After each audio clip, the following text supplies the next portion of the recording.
Anthony Albanese's decision to recast Scott Morrison's 2018 tax cuts to suit the economy of 2014 is the biggest and most honest piece of tax reform in Australia for decades.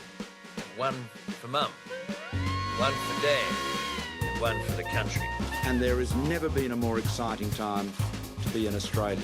Budgets are about choices, Fran, and you show what you value through the choices you make. This is coal. Don't be afraid. Don't be scared. The Treasurer knows I want an economy that works for people, not the other way around. We'll just end up being a third-rate economy, a banana republic. Just follow the money. G'day, and welcome to Follow the Money, the Australia Institute's podcast that explains politics, policy and economics in plain English. I'm your host, Ebony Bennett, Deputy Director at the Australia Institute, and it's been a week for the record books in Australian political history, with Prime Minister Anthony Albanese last week announcing changes to the Stage 3 tax cuts, which got the media and the opposition into a bit of a frenzy.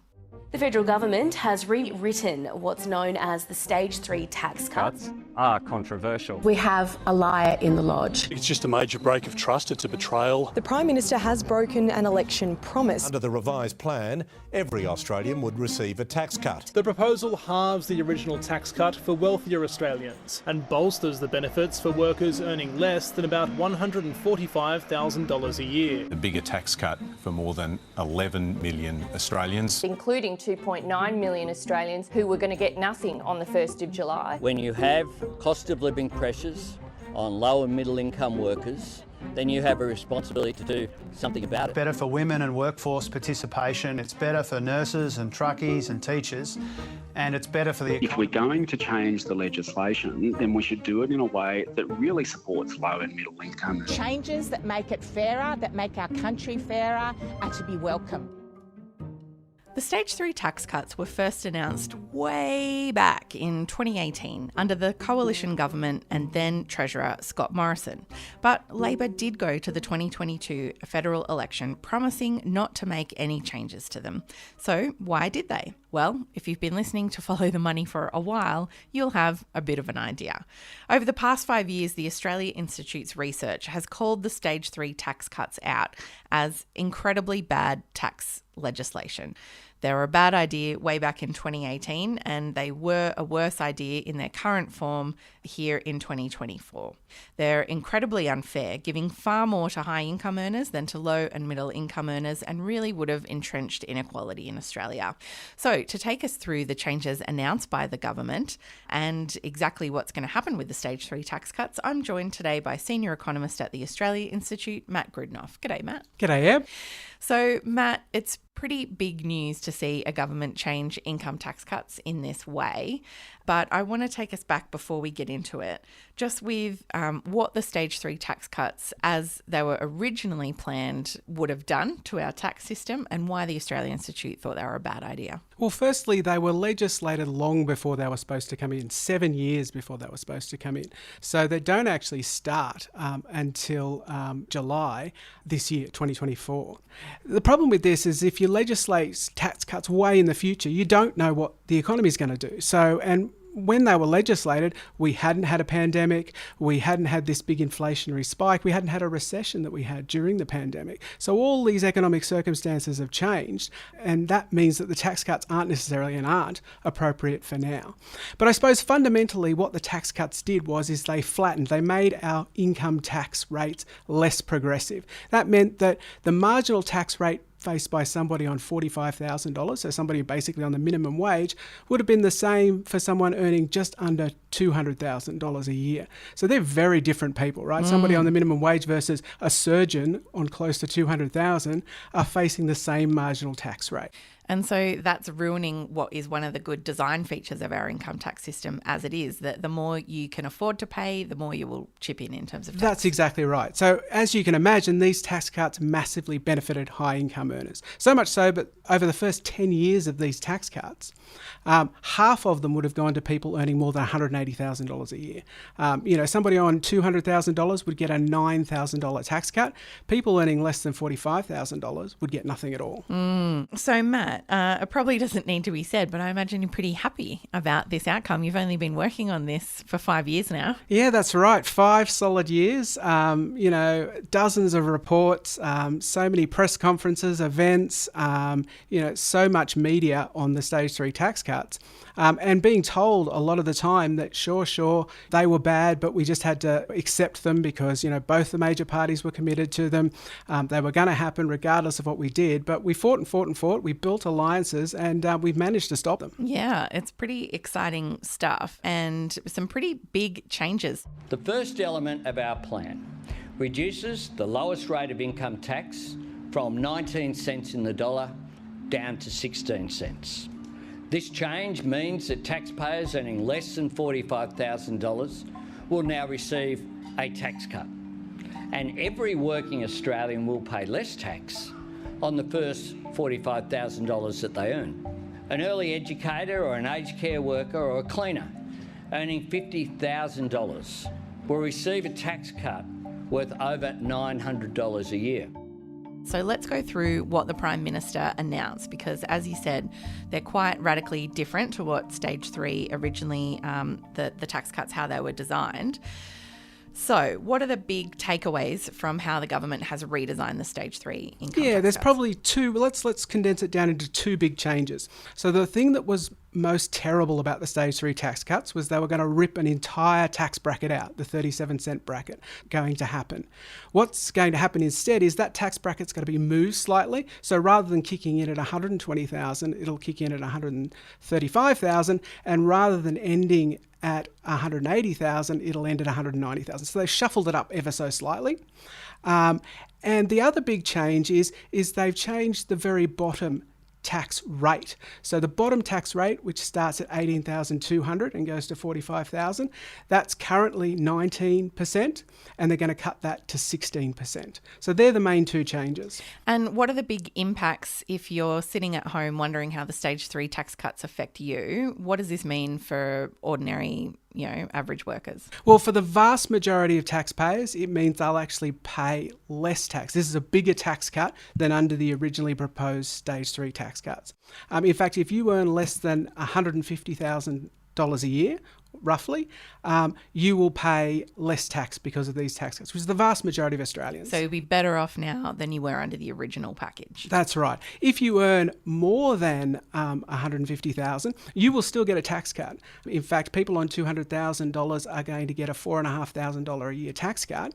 They're just not going to get a $9,000 a year tax cut. So the tax cut they're getting is less. Anthony Albanese's decision to recast Scott Morrison's 2018 tax cuts to suit the economy of 2014 is the biggest and most honest piece of tax reform in Australia for decades. The most honest tax reform. It's the change we need.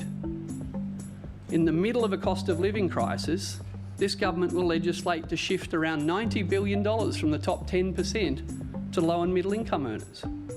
If he'd have stuck with the plan to give $9,000 to those earning over $200,000 and stuck with the plan to give nothing to those earning under $45,000, it would have ripped at the fabric of our democracy at a time when democracy around the world is already fraying. It's hard to believe that Scott Morrison ever designed a plan that would deliver the temporary and timid stages 1 and 2 and the enormous and permanent and inequitable stage 3. It's hard to believe he ever imagined it, but it's inconceivable in the middle of a cost of living crisis that a government could implement them today. The world has just changed too much. So, Matt, I know over the past 5 years you have looked at the age implications of who will win out from Stage 3 and gender. How are women and young people doing out of this improved tax package? Yeah, so the biggest winners are young people and women. And that's because they generally have lower average incomes. So people under the age of 35, the vast majority of them don't earn more than $150,000, so they're going to get a bigger tax cut. Women are going to get more tax cut than they were under Stage 3. So this is far more equitable for young people and for women. And what are we talking about in terms of the quantum? So how much exactly are we shifting kind of down towards those low and middle income earners? Yeah, so what's going to actually happen is that we're going to shift about, over the next 10 years, about $90 billion from high income earners to low and middle income earners. So it's a massive shift. So rather than have that $90 billion go to people on very high incomes, they're instead going to go to people on low and middle incomes because essentially, as the government said, to help them with cost of living relief. As you might know, lower income people, obviously, when we have a cost of living crisis, suffer harder because they've got less reserves, they've got lower incomes in order to meet their basic needs. And so this is going to help them more than it would have if that $90 billion had gone to high income earners. It's a huge amount of money that's now distributed much more fairly.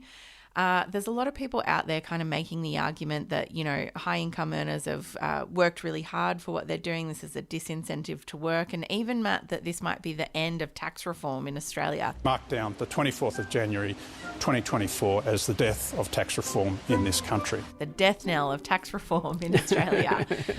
What do you make of that? Look, I mean, it's been interesting watching some in the media desperately trying to find people or reasons why this is a bad move.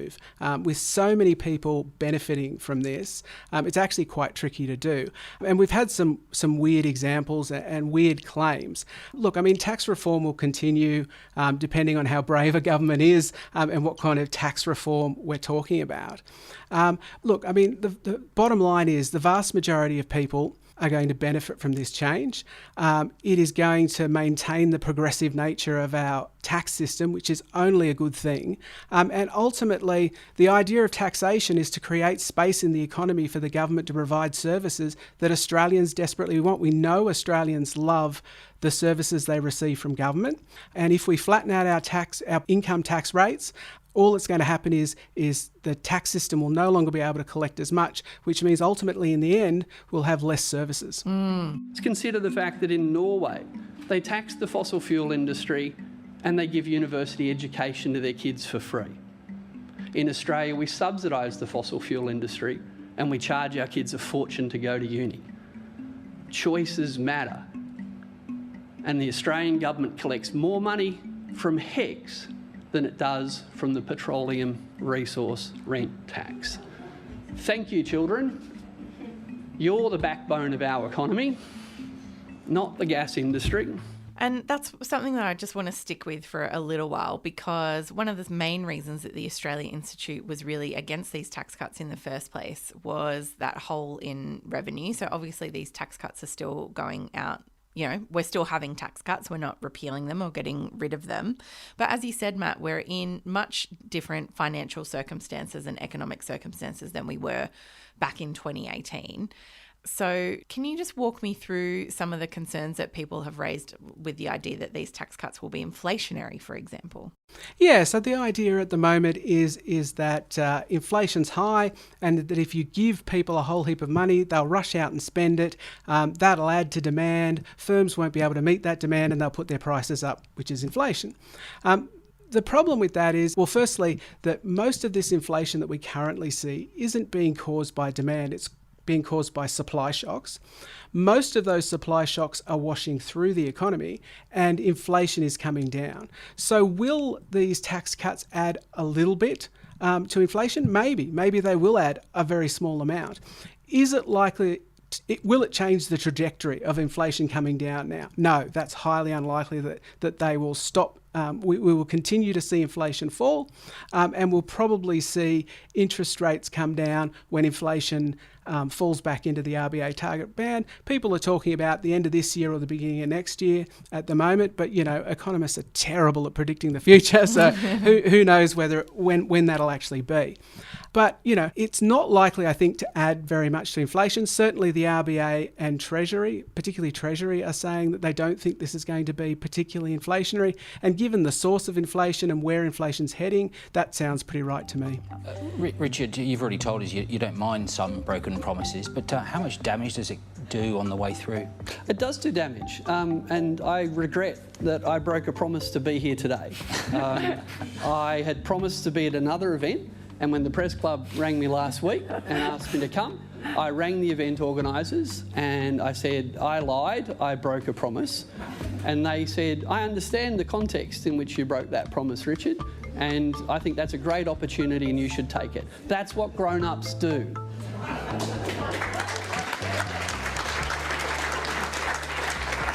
Okay, next question. Let me put it into economic context. In the lead up to the last election, the Reserve Bank governor said that he didn't expect to increase interest rates until 2024. You know what? He did. 13 times. And everyone's mortgages went up while they were waiting for the tax cuts, and people's rents went up. Promises are contextual. I don't think Labor should have gone to the last election promising to support the Stage 3 tax cuts because they were a bad idea. But even if they'd promised to do them and I thought they were a good idea at the time, even if I'd have supported them at the time, and then interest rates went up 13 times and energy prices went up and real wages fell, and they turned around and said, I think we should break our promise, I'd still be sitting here today saying, good call. That's what grown-ups do. Matt, the Australia Institute is releasing some polling that shows that around 2 in 3 Australians, or 65%, think it's more important to adapt economic policy to suit changing circumstances, even if that means breaking an election promise. There's a majority that's consistent across all age groups, all genders, all voting intentions, and across all the large states. We've already talked about the fact that more low and middle income earners are going to win out from this new package. But potentially it's much better electorally for the government as well. Absolutely. And I mean, that polling's not surprising when you think about it. Like, should I do something that I promised to do if circumstances change and doing it is a stupid idea, if it's wrong? Well, obviously people will go, well, yeah, you shouldn't do that thing, even if you promised it, if the situation has changed. And we've got to remember, these tax cuts were announced and legislated over 5 years ago. Things have obviously changed. And so adapting to circumstances is what governments should do. It's what they're supposed to do. Exactly right. Like, we elect them to meet the challenges as we face them. I mean, Scott Morrison promised to deliver it a budget surplus and then ended up spending tens of billions of dollars on hundreds of billions of dollars on a wage subsidy scheme. Amongst other things, yeah, because we faced the pandemic, because we faced a recession. And was that a good broken promise? Absolutely, Absolutely, it was a do. good broken promise. Yeah. It was totally the right thing to do. And changing these tax cuts right now is totally the right thing to do. So it's not surprising that people think that governments should adapt when situations change. Well, I think it's just a major break of trust. It's a betrayal, and the Prime Minister promised this on over 100 occasions. We will fight this legislation in the Parliament. We don't even know what it will look like. People, 500,000 of whom here in WA alone, are going to face higher taxes. It's a lifetime tax on aspiration. When you modify a promise, you're actually breaking a promise. An egregious breach of trust with the Australian people. This isn't about high incomes versus low incomes. This is about the lie that was told. We'll do the figures as we're doing at the moment, and we'll make a decision and an announcement. So these now heading into Parliament. The government is backing them. The opposition has kind of said it was going to stick to its original Stage 3. They walked that back very quickly. Yeah, the prospect of telling low and middle income Australia that we're going to hike your taxes before the next 11.5 million people. So to be clear, if they had reversed these, what they're effectively saying is they'll go to the next election promising to increase taxes on 11.5 million people, low and middle income people, in order to decrease the taxes of just over 1 million people. That's a hard ask. That's an electoral suicide note. That's what that is. But it does bring us to that idea of wider tax reform, and I imagine that might come up in the Parliament now that the Stage 3 tax cuts are back on the agenda. The Australian Institute has obviously done a lot of work on a whole different range of revenue-raising methods open to government. I'm thinking here of things like reforming the PRRT, windfall profits tax, negative gearing, capital gains tax. Tax reform isn't over. There's certainly no death knell for it. There's still much required. Is that right? Yeah, absolutely. And there's a lot of low-hanging fruit in Australia. There is tax reform that we could do that will actually make us all better off and raise more revenue. So the PRRT, which is a tax on gas, a fossil fuel, is one example. Australia taxes its fossil fuels very, very lightly. Its mining industry more generally, very, very lightly compared to other countries. So, for example, Qatar exports slightly less gas than Australia. We export basically a similar amount of gas, but they make 20 times as much. The government if Qatar makes 20 times as much from its gas industry as Australia does, just as an example of how lightly we do it. So we could totally tax gas more, earn more revenue, and at the same time discourage the use of a fossil fuel. Capital gains tax and negative gearing is another great example. This is one of the major things that is distorting our housing market and making housing unaffordable. We could reform capital gains tax, discount and negative gearing, raise more revenue and help fix the housing affordability crisis. Or at least stop making it worse. Absolutely. And, so talk about low-hanging fruit where you can raise more revenue and make our society and our world a better place. Australia is a low-tax country. I'll just say that again. Australia is a low-tax country. If we were to collect the average amount of tax collected by OECD countries, then this year we'd have collected an extra $100 billion in tax. Instead of collecting an extra $100 billion a year and spending it on the services and infrastructure that Australians so desperately need, we're going to cut taxes by $20 billion. No wonder our schools, hospitals, aged care, disability care, public transport lag so far behind the quality of services that anyone who've been to these other countries that do exist have.